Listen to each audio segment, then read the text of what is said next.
Welcome back, guys, to another Screensavers video today. We had the pleasure of watching both Camp Rock 1 and 2 this past week, and today is our not all positive review about it.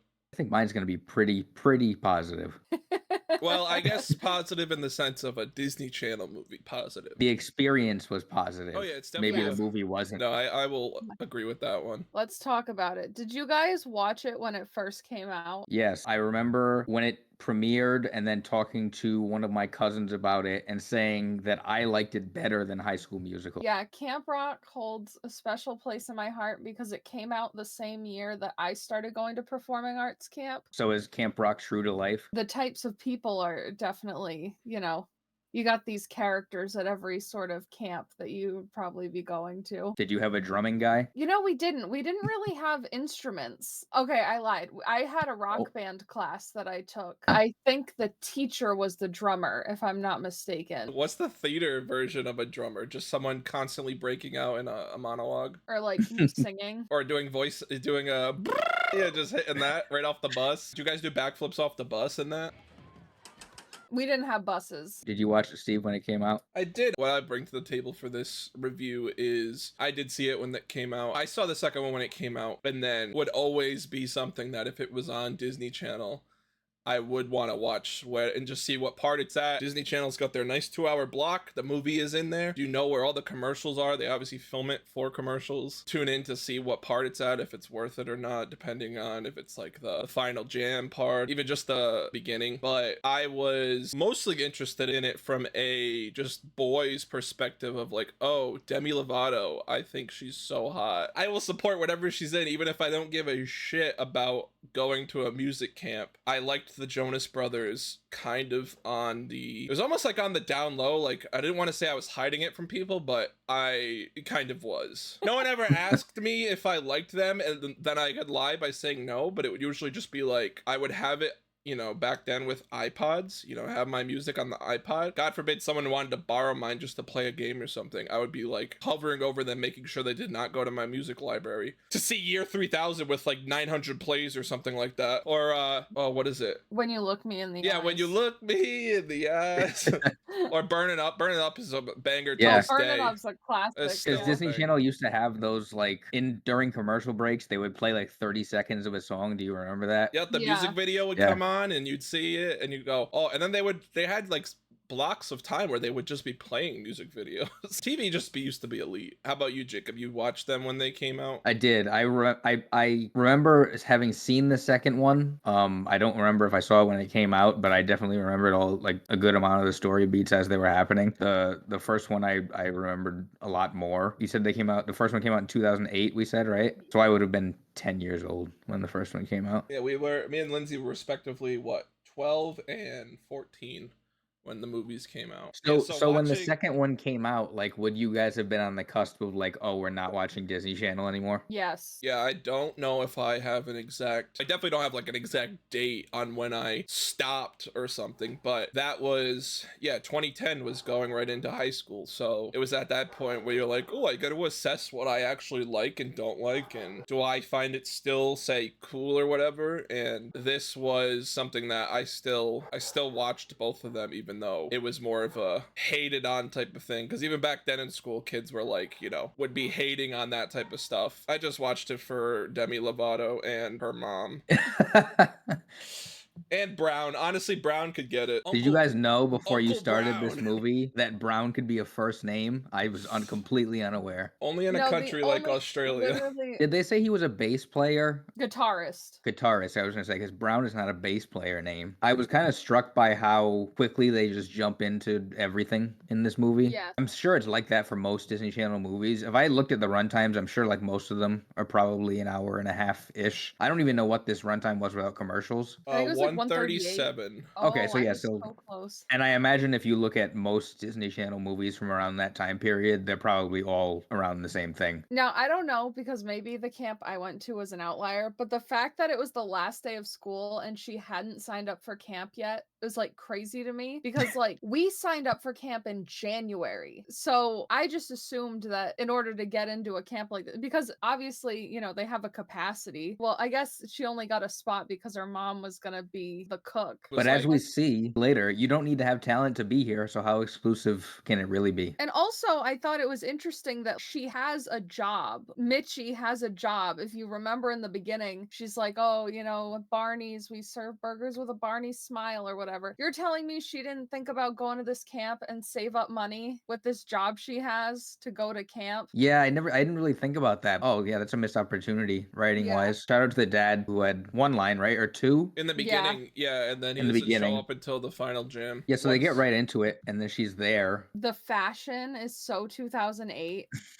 I love it. This is such a great like time capsule. Yeah, especially because I hadn't seen it in so long. But looking back, yeah, you can definitely see it's a little outdated, no? Yeah. The fashion is probably the best part of the characters that we're introduced to, because they also are not so much like rich kids who are like being spoiled, but there are some of them there that you go, okay, they're supposed to have all this money, and the clothes they're wearing are like the same clothes that all the other kids are wearing. So where does this whole level up like classism come in, where you're actually better than them? Obviously I'm talking about Tess, who has no talent, so she can't even back it up with that part, and is basically just, you know, a nepo baby that has... They all are though. Yes, they're pretty much all nepo babies except for, well, no, technically you could categorize Mitchie as a nepo baby because her mom got her in the camp because of her job. Sure, yeah, it's true. Just not the job that she tells everyone that she has. Yeah, shout out Tessa's terrible shoes. They were just something you would point out. Her mom is so famous and so rich, and she's wearing these dumpy ass shoes. Like, are you serious? No, they're not even practical. They look so flimsy. My first question as soon as they got to the camp, what is the class structure here? I mean, with literally classes, because there's like no structure at all. I'm still confused as to what it is you do when you go to this place. Yeah, because like the camp I went to, for example, we had like periods, like it was a school day. Yeah. So it was like you'd come in, there was like the morning announcements, then you'd have class, then you'd have a snack break, then you'd have class, then you'd have a lunch break, and then it like so on and so forth. But it seems like they have to take weird classes, because like, why are they all in a hip hop dance class? This is like when you go to college and you have to take all your gen eds before you actually just hit all your major classes. Yeah. They want you to be well-rounded. Realistically, if they're only there for like a couple weeks and you take the kids who are drummers and musicians and you're just being like, yeah, you have to spend an hour of your day doing dance with, granted, a celebrity, but a celebrity who is being held there against his will. And who seemingly doesn't dance. In universe, he is amazing, but as we watch, it is just like, they basically, I feel like the notes for him were, when they hit action, was just, do whatever comes to you. I think we're supposed to believe that everyone who is here is talented, regardless of whether or not they actually are. Like, even the worst kid at this camp is better than most other people, in that this is going to be some type of like show to find somebody, like the next star, like American Idol or something, but basically like it's a prep school for musical kids to go on to their next career. It's like kids who go to AAU basketball. This is their internship or their, you know, their junior stint that they have to do before they get to the big leagues and get drafted or whatever. They don't even really talk about what it's like to go down that part of the industry. It just becomes, everyone's focused on the final jam where you have to perform at the end of the camp year, and it's kind of like a talent show. They all kind of just focus on that and not, did they say if the winner got something? The winner gets to record a duet with Ray. Yeah. Before he was even planned to be there, I wonder what the end goal of Final Jam was gonna be. Like, what is it in other years? Because in Camp Rock 2, they did not have a Final Jam per se. It was the whole camp versus Camp Star. Winning probably just gets you like, because these are all kids of presumably famous people within the industry, probably just gets you even more of a leg up on everybody else. They won the Final Jam at Camp Rock 2 summers in a row. Oh, okay. Mitchie comes to camp, and then immediately her mom's like, oh, you're gonna like sing for people? And she's like, no, I don't want to sing for people. And it's like, well, why did you come to camp if you don't want to sing in front of people? And she wanted to go here. Very disappointed when she's told she can't. Yeah, that didn't make much sense to me either. Are you gonna perform at this camp where they teach you how to perform? Nah. No, but I really want to go, Mom. I need you to spend money we don't have so I can go to this camp and not actually do it. I feel like Mitchie Mitchie was just clout chasing. So right around this time is when Shane hears her in the window after he's been chased by his adoring fans. And it starts this whole Cinderella story where he's trying to match the voice to the girl. And then not to get too ahead of ourselves, but their romance sort of brings forth eventually. First of all, it's only an hour and a half movie, so you don't really have a lot of time to set this up. But it's so forced. They have like 4 scenes together by the time the movie is almost over. There's that Disney Channel trope of small town girl falls for famous guy who she initially hates. There's a few other Disney Channel original movies that do that as well. Oh, and the And superstar also- has to go back to his roots. Yeah. Yes, that's very important. In the business, we call that the Cars storyline. So who was the Doc Hudson of Camp Rock? It would have to be Brown, no? Guy who's out of his prime but can still teach you the ropes. When he first meets Mitchie's mom, oh, you're the cook. By the way, I met Mick Jagger. She's like, oh, really? Who And at the time of recording is still alive. Also, to Jacob's point where he's talking about how it starts like the Cinderella story, Shane never once asks Mitchie to sing for him, which if he's trying to narrow it down from like every girl in the camp, why would he not? Because he's spending all this time with her. You're not going to be curious if she's the one who you heard singing. I think subconsciously he thought she was not capable of doing it. He had already written her off. He's like, oh, this bitch just works in the kitchen. Well, he doesn't Oh, know she works in the He kitchen doesn't yet. know she works in the kitchen. Oh, that's right. He is part of the suspicion of the lie that she tells about her mother and what is it? Oh, Hot Tunes TV. Hot Tunes Hot TV in Tunes China, TV. yeah. Yeah, in China. Poor mom, just trying to be a good mom, gets her daughter to this camp, and unbeknownst to her, she's being lied about. And not to jump too far ahead, but towards the end, when the reveal happens, when Mitchie finally has to come clean, like she can't lie anymore, the mom being in frame behind Tess Yeah. is great cinematography. I mean, I don't claim to be some type of film snob or whatever, but you take this same movie where the scene where Shane hears her singing, he has just been chased by a couple campgoers because they're like, oh my god, it's Shane, and then he hides behind some trees wearing practically all white, and the trees are not dense whatsoever, and you can clearly see him, and the girls are going, which way did he go?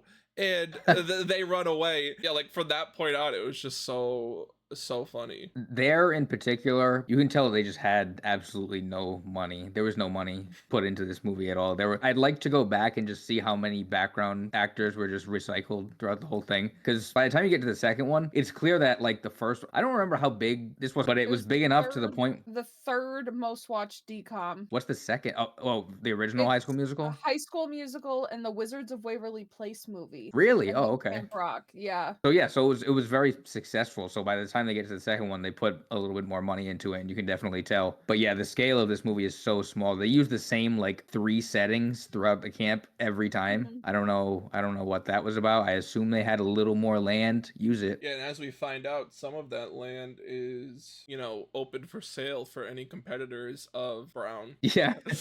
Yeah. He does not own the whole lake. He just owns one side. Yeah. Yeah. It's fun watching these movies from back in the day with our modern lives, because not that it existed, but like if you were a kid now and some kid tells you, oh, my mom is the president of Hot Tunes TV in China, that kid's just going to Google it. And you Yeah. would very quickly find out that it does not exist. Yeah, Mitchie ripped that name off the top of her head, and they were all like, I love that place. Oh my god, that's so cool. Have you met anyone? And it's just like, it flips their switch to just being like, obviously it's the main trope of Tess being the popular girl with her 2 friends, where one's a dummy and the other one is actually secretly talented, and she's being held back by Tess. The overarching end of Camp Rock, which, there's rumored to be a third one potentially coming out, has just been like kind of trying to redeem people even if they are viewed as like bad, because we get to the final jam and the overarching story with Tess is basically like,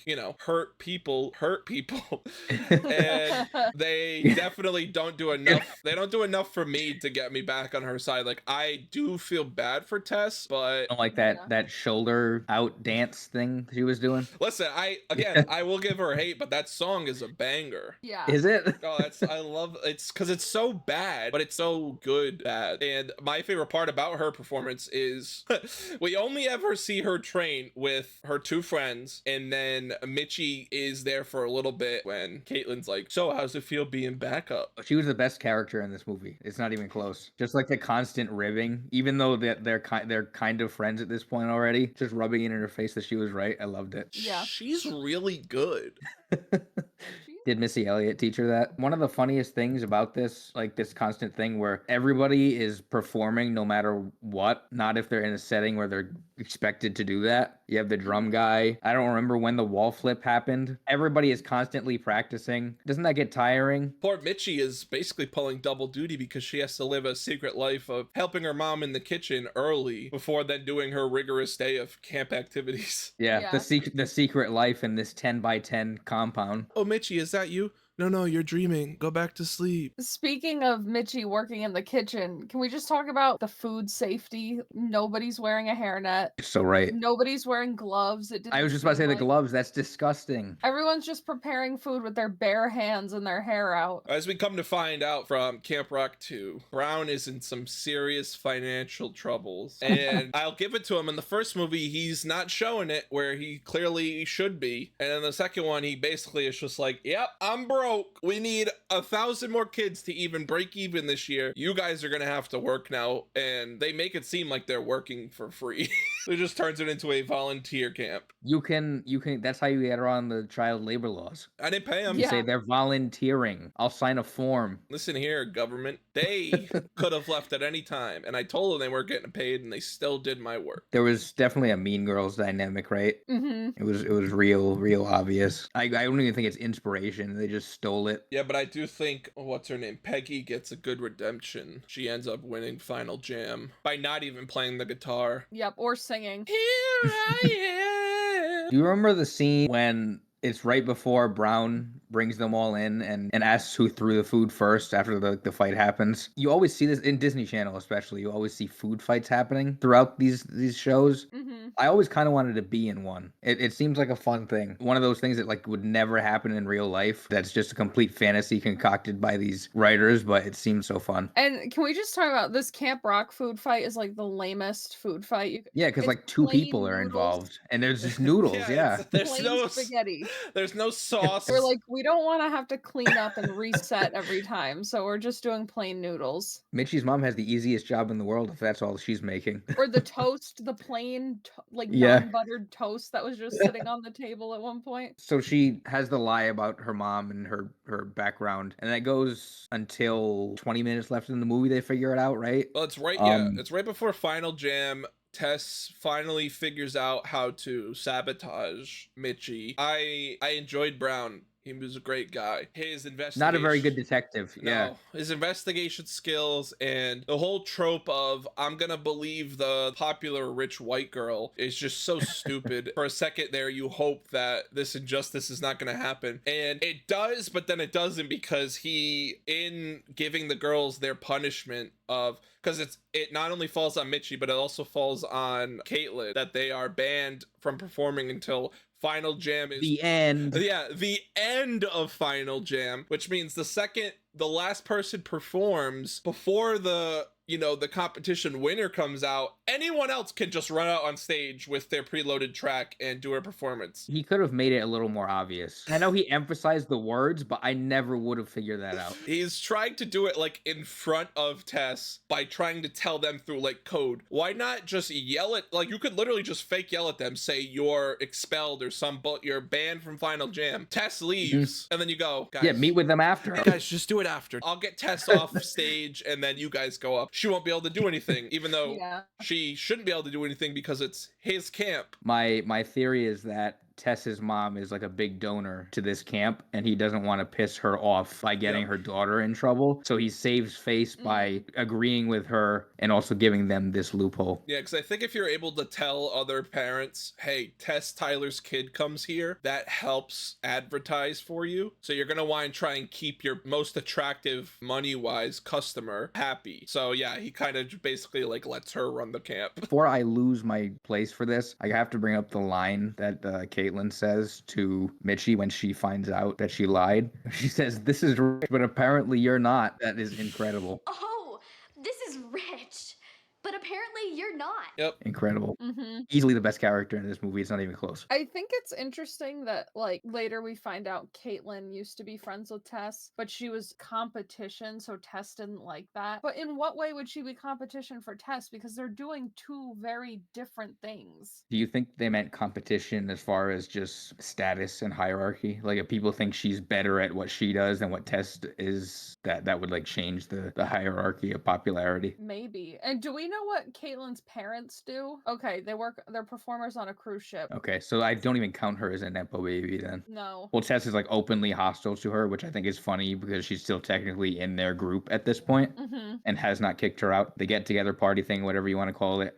Jam. Yeah, it made me physically cringe when she said that. So last year thing, brutal. I was like clenching everything. Yep. Yeah, 2008, that's what could get by as a sick burn. I You guess would- when you guys were kids and you watched Nickelodeon versus Disney Channel, one thing I always noticed when I was a kid was that Disney Channel never let their cast say, "Oh my God." Did you notice that? Oh, I guess I wouldn't have. They would noticed always that. say, "Oh my gosh," and then Nickelodeon would always say, "Oh my God." How do we feel about the final jam? I was expecting a whole lot more. Yeah, it wasn't terrible, but it was definitely a little lack. Again, the fact that Peggy won on such an abysmal performance just peaked Disney Channel. Out of all of those performances, who should have won? Because Mitchie Mitchie. doesn't count. I don't Mitchie care. doesn't count. Well, listen, here's the thing, right? If you do that, then Shane can't vote because he's not impartial. Hey, that's Brown's fault for inviting him in. Brown is like, what can I do? I only make the rules. Yeah, it's only, I don't know, my camp. If this is what you were hyping up all summer, ooh,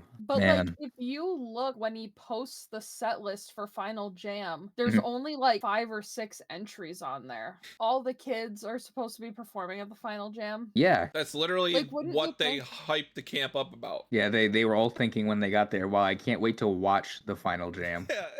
Dude, Tess is looking really good. Speaking of Tess, her mishaps and she fumbled the bag. Mm-hmm. Yeah, you can blame the mom for taking that call so With so her comically loud Yes. ringtone.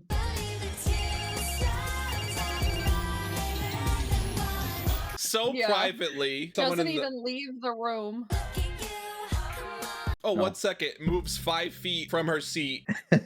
Do we feel bad for her? Do you feel bad for Tess? Yeah, because I don't. I kind of do, but she Mostly- doesn't need to be like that. They didn't build it up the entire. If they had built it up the entire movie, Yeah. of like this is because this is the way she is because of X, Y, and Z. It's just more implied, and they don't really do anything with it. Yeah. So when it happens and it comes together in a 5-minute thing, I'm like, I feel nothing here. I get the whole message is that Mitchie and Caitlin are supposed to be the bigger people, you know, take the high road and turn the other cheek, but they prevented them from winning this competition potentially because she lied. Would not do it for me if that was the reason I went to the freaking camp. Yeah. Yeah, Oh, Brown needs to make an executive decision. yeah, sorry I potentially ruined your future in this industry over nothing. We're still friends, right? So Margaret are we giving wasn't our touching the songs? guitar, by the way.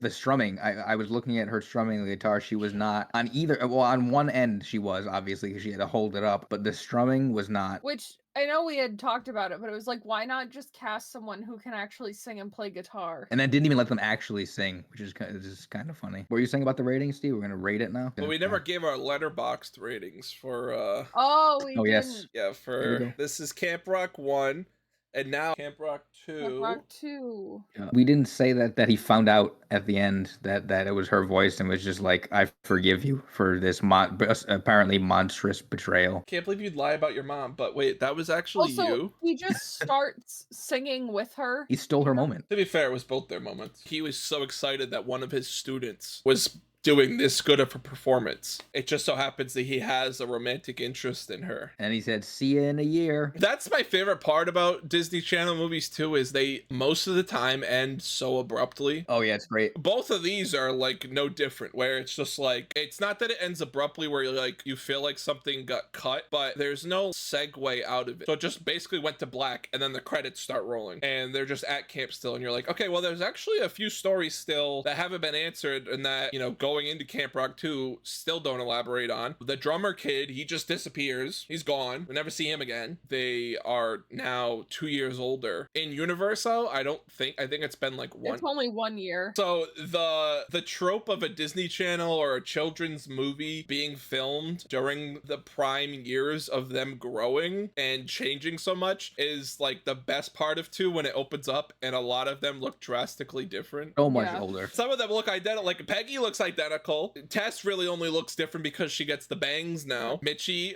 is so much different. Obviously, it'd been 2 years, but like her acting was so much better in the second one. It was so noticeable. Yeah, especially when they're doing the dance to the, into Camp Star. Camp Rock! Yeah, they T-posed on him. They T-posed up to them and they were like, we are here. We'll battle right now. What I think is interesting is Camp Rock 1 is not like an actual musical, but Camp Rock 2 I think is an interesting choice that they just randomly decided, oh, hey. We're going to change I it. guess you could make the argument that it is happening in universe, but I don't know. You think that was also part like a budgeting / time thing for the first one? Because getting all those people to do all that choreography and learn all that and do everything that comes with musical numbers, Disney probably did not. They didn't know it was going to be popular, so that probably had a lot to do with it. Also, different director in the second one. Yeah, and like clearly they get a bigger budget because the cast size is pretty much doubled as far as like there's a few new characters that are actually like mainstays, but then the added backup dancers, because you now have the new Camp Star involved, is now doubled, and I feel like the backup dancers given to Camp Rock now is even bigger because the camp looks just so much more densely packed when the movie starts or Camp Star is introduced, because the movie kind of starts where like it's just going to be a repeat of the first one. They're going to have the same summer, but now everyone is actually friendly and it's going to be good, healthy competition, and they're going to just have like a better time. And then clearly they weren't going to let that be the plot, but once it gets turned to that, you obviously have Tess goes to Camp Star because she's all about just wanting to be in the lead, and she wasn't going to be if she stayed. The performances for both camps now is like the on-screen presence of people is just doubled now. Yeah, I believed it was a real place, whereas in the first one I did not. It was like they visited a camp that existed there, but it wasn't theirs, and now you go, oh no, this looks like an actual business and place being run. We got to talk about the baskets of food, right? Luring them to Camp Star. The mortar s'mores. Yeah, the graham crackers spot. Graham crackers.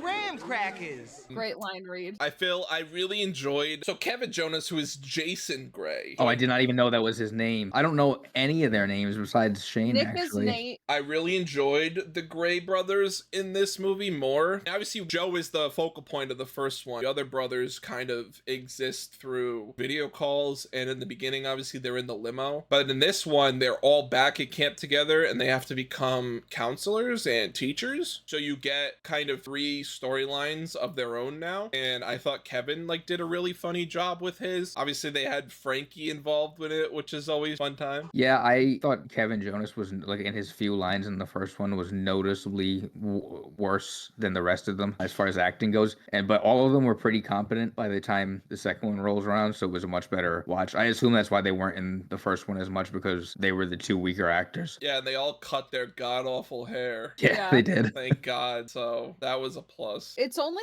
my 5th note down, but Tess goes to Camp Star. Because basically what happens in this movie is Camp Star opens across the lake. It's run by Brown's rival ex-band member, Axel Turner. Tess makes the switch and goes to Camp Star instead of Camp Rock. But literally within 10 minutes of making the switch, she's already oh, that looks fun over there at Camp Rock. She's already regretting her decision, and she's been there for 5 minutes. Yeah, because I don't think she assumed that it would be work. Yeah. She's like, oh, I just want to have a fun time here now because I'm not the evil villain like I was in the first movie. So now she's like, I want to chill with everybody. And no, you're working for big boss man, Axel, what's his face? Mm-hmm. Axel Turner. So they were both bandmates? Yes. Okay, and he's a producer now, right? Yeah, or something. I said while we were watching it that he reminded me of John Kreese in Cobra Kai, but this came out first. So did they just steal that archetype for Cobra Kai? We have to ask ourselves. He even kind of looks like him, so I think there's something there. So they invite Camp Rock to their opening ceremonies or whatever this is, and then they poach all of their staff laugh. And this is when the financial troubles that you were talking about come to fruition, Steve, because he's like, oh my God, I don't have enough people as it is. Yeah. And so he's distraught. Well, you even pointed it out, Jacob, while we're watching it, and we were like, you know, looking at it as if like this was really happening. And you go, where the fuck is the loyalty for all the people working at Camp Rock, where all it takes is this guy to say, I'm gonna double your salary, with no like assurance that he's gonna be there next year, no job security. Like, what is your benefits package looking like? You don't even know this guy. He's clearly kind of a dick to work for, but because they just go, hey, we'll double your money. Like, how little money was Brown giving them to begin with? Yeah. They're like, oh, I can't imagine they were getting much. It's a summer camp. So what, you're going from $9 an hour to, I mean, come on. Yeah. I think Brown was going, hey, your paycheck this week is a picture of me with Mick Jagger. Oh, you gotta brag, love. Learn that from the mixer. Jagger. You knew Mick Jagger. Yeah. That's actually me. You work with me and I met him, so back.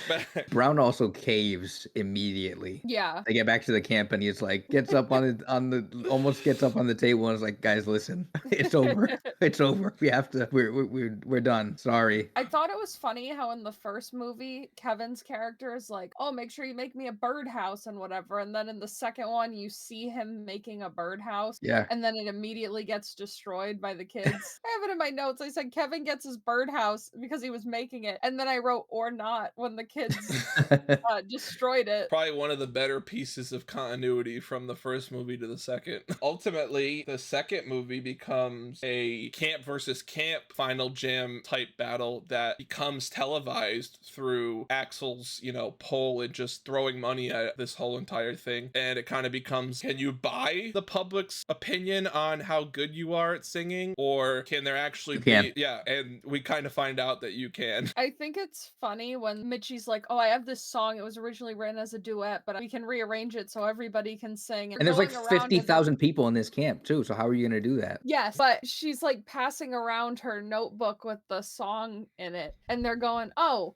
there's a great spot for dancing. And oh, it's got a great groove. You haven't set this to music yet. Because I'm pretty sure she was only writing lyrics. I don't think she was writing music. Like you said, money does buy you wins in Camp Rock universes. And Brown knows this. He even says, when he's alone with the mom, is like, we have no shot of winning this at all. Yeah. Our kids are so much more talented, but by God, he's got so much money. Did you guys think they were implying that something was going on between Brown and Mitchie's mom? I didn't make the connection at first, but after you said it, it's all I could think about. I think it's just so many stories like that in media that to see one not be that feels so like foreign, that we're like, clearly that's what they were going for. They just didn't make it as explicit. He's by himself with her a lot. I think they're the only two adults at the camp. Yeah, the first year when there are apparently other teachers, we never see them. Except for that one redheaded lady. Maybe she also went to Camp Star. Yeah, she's probably living paycheck to paycheck as it is. What did we think about Nick Jonas's romance with Chloe Bridges? What did we think was going on with that? It might have been the worst part of the movie. It was the best romance angle for me as far as setup. The first one is mostly Mitchie and Shane. Their romance is expanded upon in the second one, but then in this movie, obviously, it's the start of their romance together, being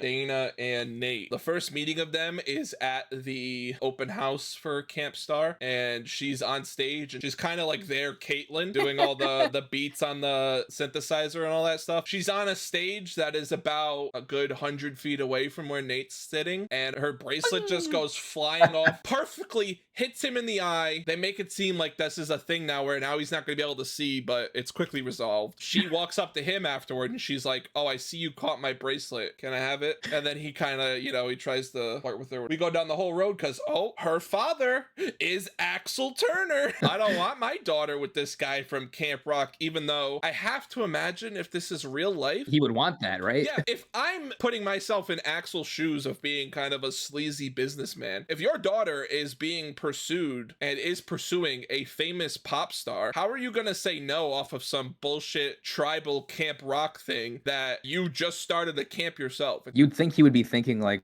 oh, maybe I can lure this group to my label. Literally poach them, be like, fine, I'll let you date my daughter if you record a song for me. And then that could just turn into a whole thing where he steals them. And if you steal them, you could basically end camp rock that way. But he's like, no, I'm gonna actually prevent my daughter from finding happiness while also working her to the bone on beating that guy's camp. No, his unspoken grudge with Brown is just too, it supersedes that. Yeah, anything under the camp rock umbrella is just bad. Like, he's picking fights with children. That's why I'm saying he's Crease. Dude dedicates his life to just taking down 14-year-olds. Yeah. Oh, wow, a 17-year-old aspiring musician? I will fucking end your life.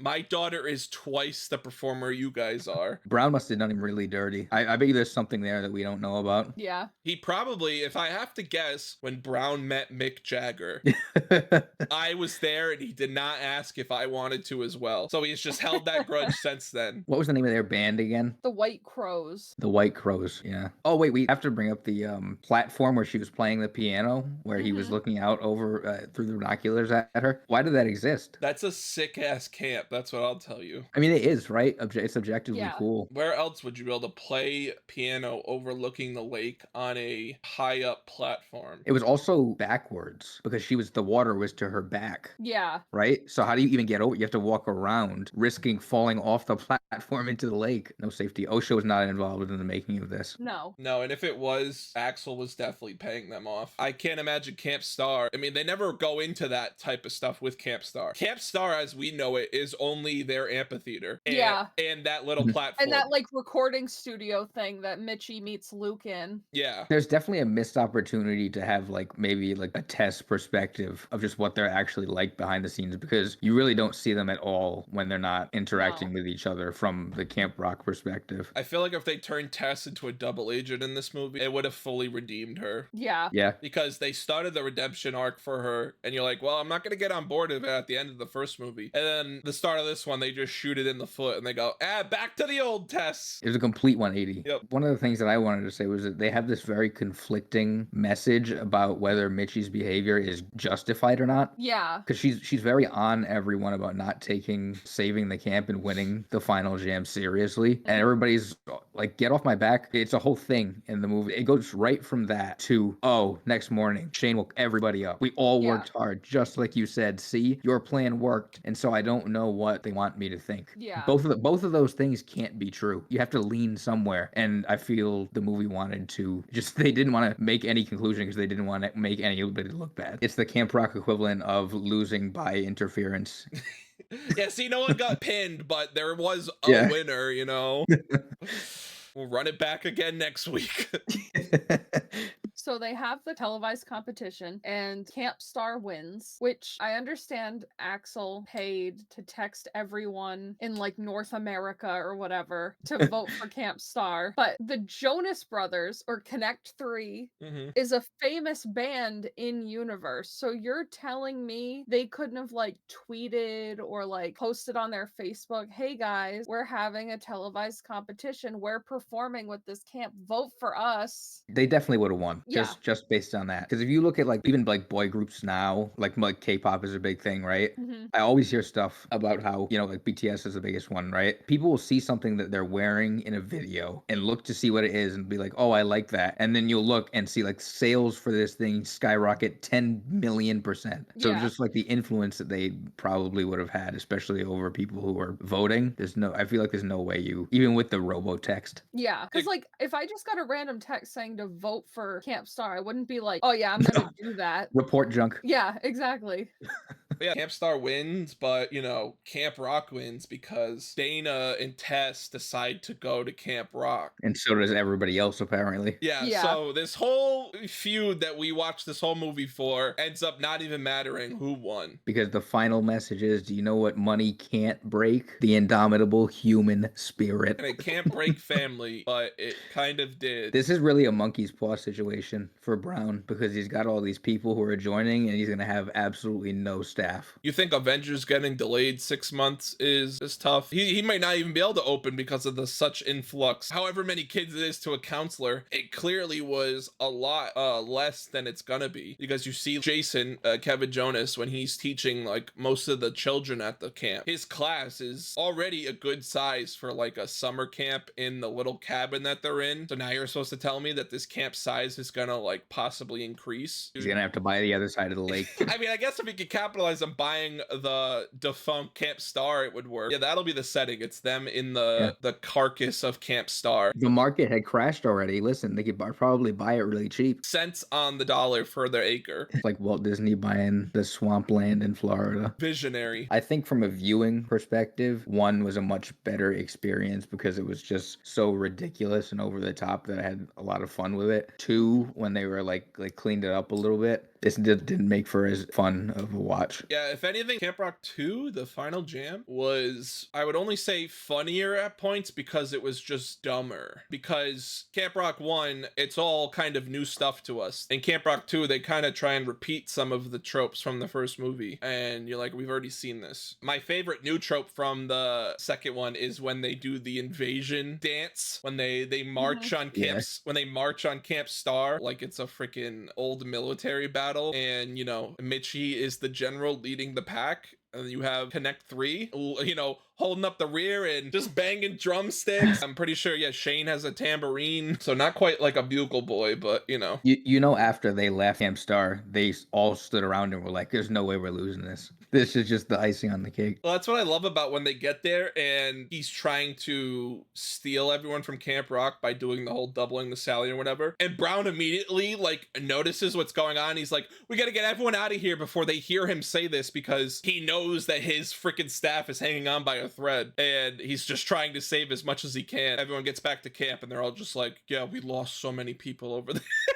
The fallen soldiers that we lost to them, like they set them up with the invitation. It was so stupid. We're gonna do our top 3 and bottom 3 songs for the Camp Rock franchise. So I'll start with my bottom 3. This Is Our Song, Heart and Soul, and then You're My Favorite Song is the worst one that is like playing in the background. It's not even one that they're actively singing. And then for my top 3, number 3 is Wouldn't Change a Thing. Number 2 is Can't Back Down. And number 1, best song, is This Is Me. Trying to remember during like what the worst song for me was, like nothing stood out for me as like overtly bad. It was just like, this is not the other songs that I like from the movie. I would say You're My Favorite Song is also my worst, just because it's the only one that, yeah, you helped like point it out, saying like in the moment, like I hate this song. It also does stick out as being worse than the others. Then I'm gonna say Too Cool would be my second worst song. Wow. Because I was coupling in the choreography and just the performance of it, and Tess absolutely sucks at